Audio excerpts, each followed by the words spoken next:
They said, yeah, and we're raiding your house right now as we speak. And I said, thank God. I said, I want to speak to my attorney right now. That was the only reason that they didn't arrest me. And one of the things that I learned, and this became painfully evident when they started arresting January 6th people, was the FBI in Washington likes to make its arrests on Thursdays because there are no federal arraignments on Friday. So you're in the DC jail Thursday night, Friday night, Saturday night, Sunday night, getting the shit beaten out of you. And then they arraign you on Monday. And then you want to make a deal just so you don't ever have to go inside that prison again. But because I asked to see my attorney, they let me go. So I called the attorney as soon as I got out of the office.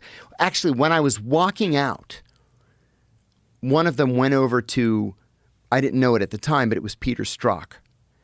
And Peter Strzok says, tell me he implicated himself.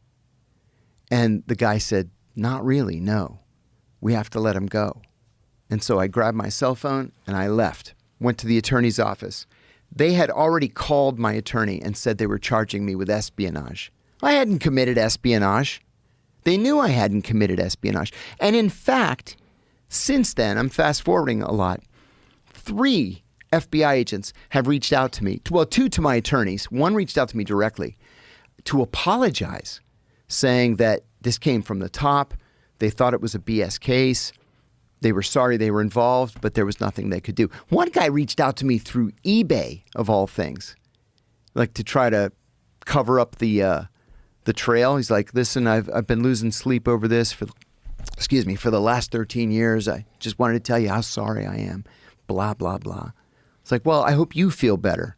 My whole life fell apart. But I'm glad you got that off your chest. So it became a matter of just survival after that. I was facing 45 years in prison. And then when the Justice Department made a request for a proffer meeting, the proffer meeting is they'll give you a little idea of what they have against you, and then they make an offer. You can take it or leave it.